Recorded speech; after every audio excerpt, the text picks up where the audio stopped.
So guys, जैसा कि हमने पिछले एपिसोड में देखा कि शियाओ और वांगशी के बीच फाइट स्टार्ट हो गई थी। वांगशी उस पर फियर्स अटैक करने लगी और उसके पास एशियन स्वॉर्ड मौजूद थी जो डार्क फेरी गोल्डन स्वॉर्ड होती है, जिससे उसकी काबिलियत काफी बढ़ चुकी थी। शियाओ ने अपने मॉन्स्टरस पाम को एक्टिवेट कर लिया था, जिससे वो उसके हमलों को रोक रहा था और उसे कमजोर करने लगा। वांगशी ने अपनी अल्टीमेट टेक्निक का इस्तेमाल किया, पर कुनफेंग उस टेक्निक के साथ जा टकराई। शियाओ ने लियू वाइन की मदद से उसे पकड़ लिया था और अपने गॉड हैंड का इस्तेमाल किया, जिससे वांगशी बच नहीं पाई, पर फिर भी वो शियाओ को मारना चाहती थी। शियाओ ने अपने गॉड बॉडी को एक्टिवेट कर लिया और सभी को बताया था कि वो हुआंग है और वो सभी को लड़ने के लिए खुला चैलेंज दे रहा था। सभी डिसेबल काफी हैरान हुए कि वो हुआंग है। शियाओ अब नीचे उतर आता है। सभी बातें कर रहे थे कि हुआंग वाकई काफी ज्यादा हैंडसम है। हमें तो लगता था कि ये एक मजबूत हड्डा कट्टा आदमी होगा, इसने वांगशी को हरा दिया। वाकई हमने इसके बारे में जो अफवाहें सुनी थी वो सभी सच है। शियाओ अब अपनी गॉडेस लियू ब्रांच की मदद से वांगशी को पकड़ लेता है, जिससे वो हिल नहीं पा रही थी। बियान्यू इससे काफी प्रसन्न थी। वो शियाओ के पास आकर बोलती है कि वांग, क्यों ना तुम वांगशी को पूछताछ के लिए मेरे पास छोड़ दो और मुझे तुम्हारी कोई भी एक्सचेंज शर्त स्वीकार है। इसके बदले में तुम जो चाहो मुझसे मांग सकते हो। शियाओ कहता है कि मुझे Asian Avonlea technique, 10 evil treasure technique, या फिर मुझे वांग फैमिली के उस सीक्रेट केओटिक प्यूरिफिकेशन आर्ट चाहिए। अगर तुम मुझे देने को तैयार हो तो मैं तुरंत वांगशी को तुम्हें सौंपने को तैयार हूँ। वांगशी को गुस्सा आ रहा था, पर वो खुद को छुड़ा नहीं पा रही थी। बियान्यू कहती है कि मुझे खुद भी इस वांग फैमिली की केओटिक प्यूरिफिकेशन आर्ट में काफी दिलचस्पी है, और वो उसके कान के पास आकर उसे एक सीक्रेट बता देती है कि हम इसे नीलाम कर सकते हैं, जिसके बदले में हमें काफी सारे ट्रेजर मिलेंगे। ये सुन वांगशी काफी ज्यादा गुस्सा होती है और वो गुस्से में कहती है कि क्या तुम एक मानव तस्कर हो जो मुझे नीलाम करना चाहते हो। तभी उन्हें वहाँ एल्डर की आवाज सुनाई देती है। वो कहते हैं कि अपने साथी डिसेबल को बेचना बहुत ही बेशर्मी की बात है। तुम्हें जल्दी इस जगह पर फिर से शांति बनानी चाहिए और खुद ही इस रियल्म में घूमकर अपने लिए ट्रेजर ढूंढने चाहिए। बियान्यू परेशान होती है क्योंकि अब वो वांगशी को बेच नहीं सकते थे और वो अब खुद ट्रेजर ढूंढने के लिए वहाँ से निकल जाती है। शियाओ भी एल्डर की बात मानकर वांगशी को छोड़ देता है और मोदाओ के साथ वहाँ से निकल जाता है। वांगशी को काफी गुस्सा आ रहा था, पर शियाओ पिल रियल्म के अंदर चला गया था। अब हमें 3 दिनों बाद का सीन दिखाया जाता है। शियाओ एक केव के अंदर मौजूद होता है और वो काफी समय से वहाँ कल्टिवेशन कर रहा था। बाहर से केव को सील किया हुआ था और वहाँ मोदाओ पहरेदारी कर रहा था ताकि शियाओ की कल्टिवेशन में कोई बाधा उत्पन्न न कर सके। इस गुफा के अंदर एक एलिक्सियर फर्नेस का बचा हुआ सभी अमृत और दिव्य झरना मौजूद था और शियाओ ने उन सभी पिल को इकट्ठा कर लिया था, जिससे ही वो कल्टिवेशन करके ब्रेक थ्रू करना चाहता था। वो सोचता है कि इनेशन इमोर्टल पिल और होली स्प्रिंग वाटर के साथ मेरे पास पूरा चांस है कि मैं अपने लेवल को बढ़ा सकता हूँ, और वो उस फर्नेस के ऊपर ही बैठा हुआ था। वो सभी पिल अब फर्नेस के अंदर समाहित होकर उसकी बॉडी में एनर्जी ट्रांसफर करने लगती है। ये काफी डोमिनिंग मेडिसिनल पावर थी, जिससे शियाओ को काफी अच्छा फील हो रहा था और वो बताता है कि एशियन इमोर्टल टेस्ट में दाव रूल नहीं होते, वरना मेरी बॉडी अभी तक इस एनर्जी से चकनाचूर हो गई होती। उसने उन एशियन टेस्ट से जो मेथड सीखे उससे अपनी बॉडी पर कई सारे एक्यूपंक्चर पॉइंट क्रिएट कर लिए थे, और वो एशियन इमोर्टल मेथड उसकी बॉडी में हेवन एंड अर्थ के दाव प्रिंसिपल को उसकी बॉडी में ड्रॉ कर रहे थे, जिससे उसकी सारी मेरिडियंस में भी वो एनर्जी प्रवाहित हो रही थी। और उसके पास जो सभी ट्रेजर टेक्निक मौजूद थी वो उसकी बॉडी पार्ट के जॉइंट को स्ट्रॉन्ग बनाने का काम कर रही थी, यानी उसके साथ अच्छे से फोर्ज हो रही थी। धीरे धीरे शियाओ के अंदर से काफी मेजेस्टिक ऑरा बाहर आने लगा और बची हुई पिल को भी वो फर्नेस में डालकर उसकी एनर्जी को भी एब्जॉर्ब करने लग जाता है, जिससे अब उसका ब्रेक थ्रू कंप्लीट होने वाला था। काफी फियर्स एनर्जी उसकी बॉडी से निकलकर हेवन की तरफ चली जाती है, जो एक काफी तेज फिनोमिनन क्रिएट कर रही थी। आसमान में ड्रैगन और फिनिक्स एक साथ नजर आ रहे थे। ये नजारा देख मोदाओ भी हैरान था। शियाओ अब 3 फ्लावर स्टेज को हासिल कर चुका था और ये फिनिक्स और ड्रैगन उस 3 फ्लावर के पीक पर पहुंचने का सबूत है। उस रियल्म में मौजूद सभी डिसेबल इस तेज एनर्जी को देख पा रहे थे। सभी हैरान थे कि आखिर इतनी इंटेंस एनर्जी कहां से उत्सर्जित हो रही होगी जो ये आकाश को चीरकर हेवन तक पहुंच रही है। कुछ डिसेबल कहते हैं कि एनर्जी गैलेक्सी को भी प्रभावित कर रही है, जो हम अपनी आंखों से ही ब्रह्मांड को देख पा रहे हैं। आखिर ये कौन सा चमत्कार है, और वो सभी उस एनर्जी की तरफ बढ़े। वो मोदाओ को देखकर समझ जाते हैं कि यह वो जगह है जहाँ शियाओ कल्टिवेशन कर रहा है। बियान्यू, किंगी, फेरियूचन, मुनतुओ और बाकी सभी डिसेबल भी वहाँ गए थे। कुछ ही पलों में शियाओ के द्वारा लगाई हुई सील हट जाती है। Xiao successful successfully break through कर चुका था, जिससे उस गुफा से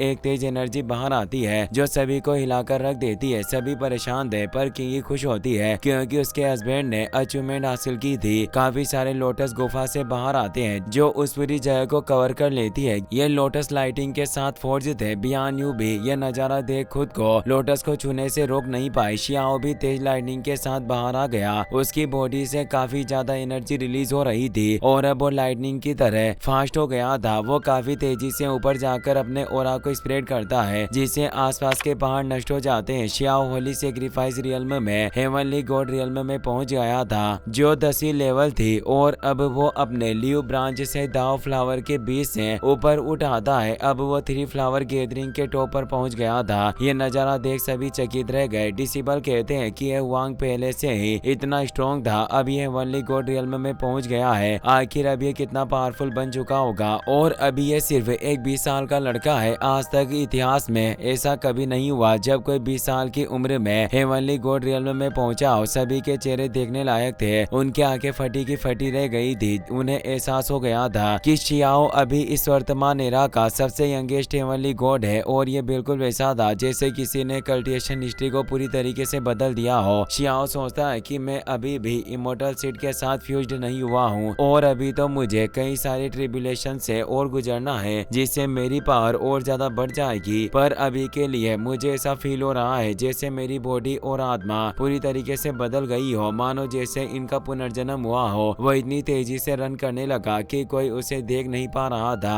और सभी चट्टानें उसके चलने से ही नष्ट हो रही थी। सभी को उसका ये ब्रेक थ्रू ऐसा लग रहा था जैसे कोई फिनिक्स अपनी हड्डियों से वापस से उठ खड़ी हुई हो। और अब वो किंगी और बाकी सभी कल्टिवेटर के सामने आ जाता है। वो किंगी से मिलना चाहता था। किंगी भी उसे देख खुश होती है। शियाओ उसके पास आ जाता है पर वो फेरी उचन की तरफ देखने लगा जिससे वो वहां से जा रही थी। शियाओ से कहता है कि हम काफी समय से एक दूसरे को जानते हैं, इसीलिए कम से कम मैं तुम्हें एक हेलो तो कह ही सकता हूँ। फेरी उचन कहती है कि ब्रदर शियाओ तुम्हें वाकई जोक मारना काफी पसंद है और वो वहाँ से चली जाती है। बियान्यू बोलती है कि भाई हुआंग, तुम्हारी इस असाधारण प्रतिभा को देखते हुए मुझे ऐसा लग रहा है कि तुम्हें मेरे सेक्टर में शामिल हो जाना चाहिए और मेरा ये पैलेस इनविटेशन तुम्हारे लिए हमेशा खुला रहेगा। तभी 10 क्राउन किंग तेज एनर्जी के साथ वहां जाता है जो शियाओ को हेवनली गॉड रियल्म में पहुंचने की बधाई देता है और बोलता है कि क्या तुम मुझसे फाइट करने के लिए तैयार हो। मैं कब से परखना चाहता था कि हम में से कौन ज्यादा पावरफुल है और वो अपने ओरा को वहां फैलाने लगता है। शियाओ कहता है कि बेशक मैं लड़ने को तैयार हूँ, लड़ाई के लिए तो मैं कभी पीछे नहीं हटता। पर तभी वहाँ एल्डर की आवाज आती है। वो कहते हैं कि तुम्हें इन आपसी लड़ाई के बजाय इमोर्टल एशियन टेस्ट को समझने पर फोकस करना चाहिए क्योंकि तियांशिन एकेडमी के सभी डिसिबल को जल्द ही बाउंड्री टॉम के लिए रवाना होना पड़ेगा ताकि हमारे ज्यादा से ज्यादा डिसिबल इमोर्टल सीट को ढूंढ पाए। 10 क्राउन किंग परेशान होता है क्योंकि वो अब शियाओ से नहीं लड़ सकता था। शियाओ से कहता है कि जब हम बाउंड्री टॉम में वापस लौटेंगे तब हम निश्चित रूप से एक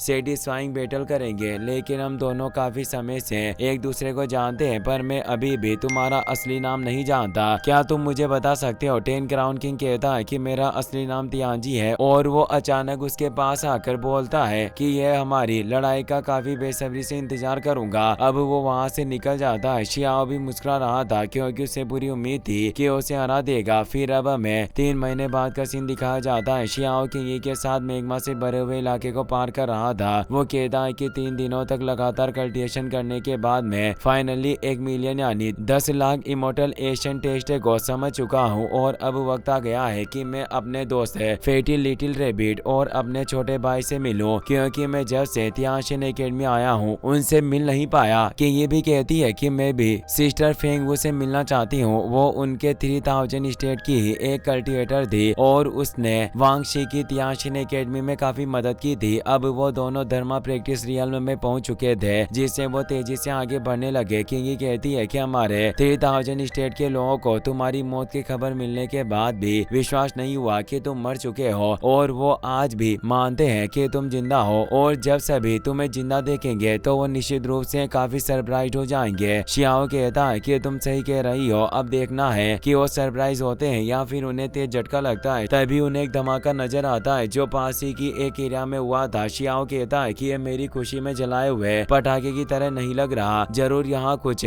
बुरा हुआ होगा और वो तेजी तेजी से उस जगह पर जाने के लिए निकल जाते हैं। अब हमें उस फिनिक्स से डांस प्रैक्टिस एरिया का सीन दिखाया जाता है जहाँ फेंग वो घायल होकर काफी दूर जा गिरती है। उसे एक जिन यून नाम की लड़की पीट रही होती है। वो उसके सीने पर पैर रखकर उसकी हड्डियों में एक तेज दर्द पहुंचा रही थी और कहती है कि तुम मुझसे बेकार से 3000 स्टेट के कल्टिवेटर हो, पर फिर भी तुमने इस खास इमोर्टल ट्रेजर का इस्तेमाल करने की कोशिश की। फेंग वो कहती है कि तुम काफी कमीनी हो। तुम इस बात से सहमत हुई थी कि हम करंट एरा मेथड से फाइट करेंगे, पर फिर भी तुमने इमोर्टल क्यू ट्रेजर का इस्तेमाल करके मुझे धोखा दिया। वो रिप्लाई में कहती है कि हमारी एकेडमी में इसे जीतने के उपाय की तरह माना जाता है और हम इसे रणनीति बनाना कहते हैं, पर तुम कुछ नहीं जानती। तभी शियाओ और किंगी वहाँ जाते हैं, जिससे जिन यून वहाँ से दूर हो जाती है। किंगी फेंग वो को संभालती है, पर उसे काफी गहरी चोट आई थी। वो शियाओ को जिंदा देख खुश हुई कहती है कि तुम्हें जिंदा देखकर मैं सभी चीजों से बेहतर फील कर रही हूँ। शियाओ अपनी पावर से उसे चेक करता है। उसकी बॉडी के दाव प्रिंसिपल नष्ट हो रहे थे, इसीलिए एक फिनिक्स ब्लड क्रिस्टल को निकालकर उसकी बॉडी को रिकवर करने लग जाता है। जिन्यू कहती है कि साथी कल्टिवेटर तुम इस बेकार सी लड़की के लिए इस प्रेशियस फिनिक्स ब्लड को क्यों बेकार कर रहे हो? ये एक कचरे इलाके की लड़की है और ये सिर्फ मरना डिजर्व करती है। शियाओ भी 3000 स्टेट का था और 3000 स्टेट की बदनामी उसके सम्मान के ठेस पहुंचाने के जैसा था, इसीलिए वो कहता है कि तुम किसे बेकार जगह बता रही हो। वो कहती है कि मेरा मतलब उस 3000 दाव स्टेट से था। वहाँ के सभी लोग कचरा है और उन जंगली सुअरों की तरह है जो हर जगह पर अपना मुंह मारने के लिए चले आते हैं और नहीं जानते कि उनकी जिंदगी और मौत किसके हाथ में है। शियाओ ने फेंग वू को ठीक कर दिया था और वो कहता है कि मैं खुद भी उसी 3000 स्टेट से हूँ और वो अपने ओरा को फैलाने लगा, जिससे वो लड़की जिन्यू घबरा जाती है। शियाओ कहता है कि अब तुम्हें पछतावा होगा कि हम 3000 स्टेट के लोगों से पंगा लेने का क्या अंजाम होता है, और वो लेजर आई टेक्निक से उस पर हमला करता है जिसका वो सामना नहीं कर पाती और काफी तेज विस्फोट होता है। इसी के साथ ये एपिसोड यहीं पर खत्म हो जाता है। वीडियो पसंद आया हो तो अपने दोस्तों के साथ शेयर करना। Thanks for watching.